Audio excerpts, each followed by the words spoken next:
On the vast plains of Buenos Aires province in Argentina lies one of the most haunting, abandoned towns in the world, Villa Epecuén.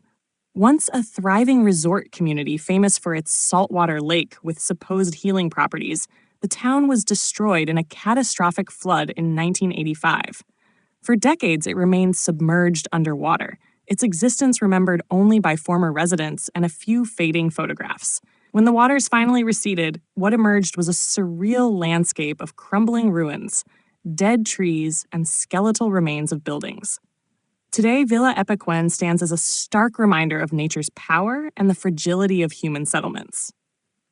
The story of Villa Epecuén began in the early 20th century, when entrepreneurs recognized the potential of Laguna Epecuén, a salt lake with mineral-rich waters. The lake's high salinity, 10 times greater than that of the ocean, was believed to have therapeutic effects for conditions such as rheumatism, skin diseases, and depression. Word quickly spread, and by the 1920s, the town of Villa Epecuén was founded on the lake's shores to cater to tourists seeking wellness and leisure. Hotels, spas, shops, and restaurants sprang up, transforming the remote area into a bustling resort destination. For decades, Villa Epecuén flourished.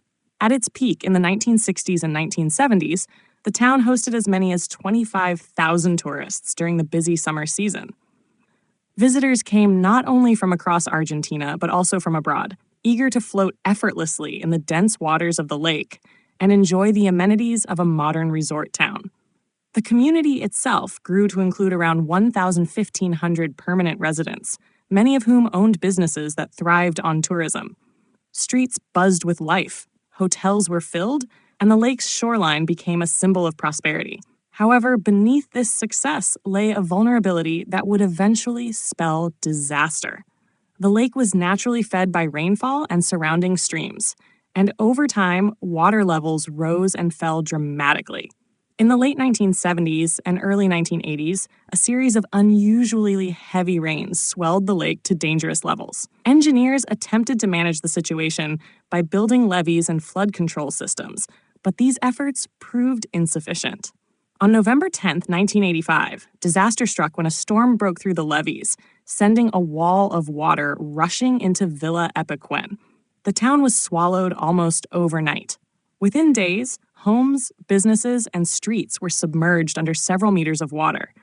Residents fled with whatever they could carry, abandoning their properties in haste. For years afterward, Villa Epecuén remained underwater, an entire town hidden beneath the surface of the salt lake. Buildings deteriorated, vehicles rusted, and trees died, creating an eerie underwater graveyard. Attempts to recover the town were futile, and by the 1990s, Villa Epecuén was largely forgotten, preserved only in memory.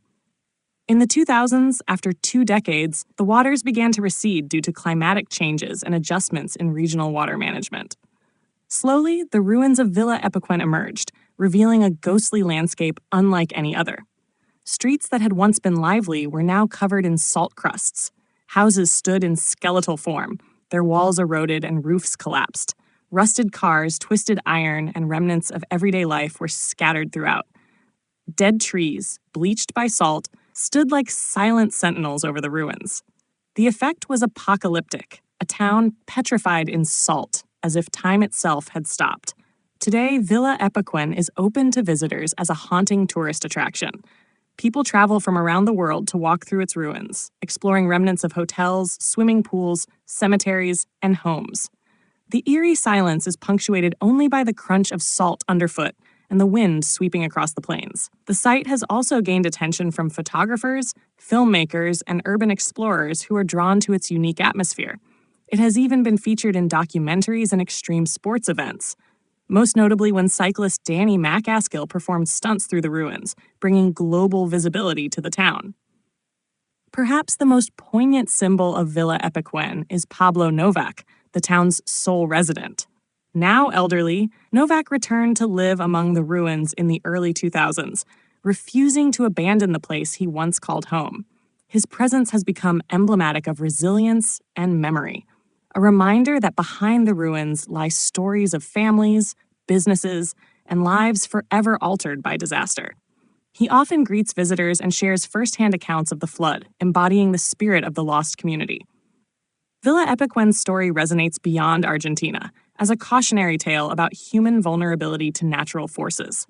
It illustrates the limits of engineering solutions in the face of climate and geography, and the devastation that occurs when those limits are exceeded. At the same time, the town's haunting beauty captures the imagination, transforming tragedy into a living museum of resilience and memory. The salt-encrusted ruins stand as both a monument to loss and a reminder of the impermanence of human achievements. Though Villa Epecuén will never return to its former glory as a bustling resort, its legacy endures.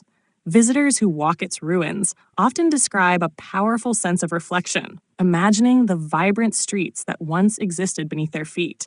The town has become a space where history, memory, and nature converge, offering lessons about both the fragility and the endurance of human communities. In the silence of its ruins, Villa Epecuén continues to tell its story, echoing the laughter of tourists long gone and the roar of the waters that once consumed it.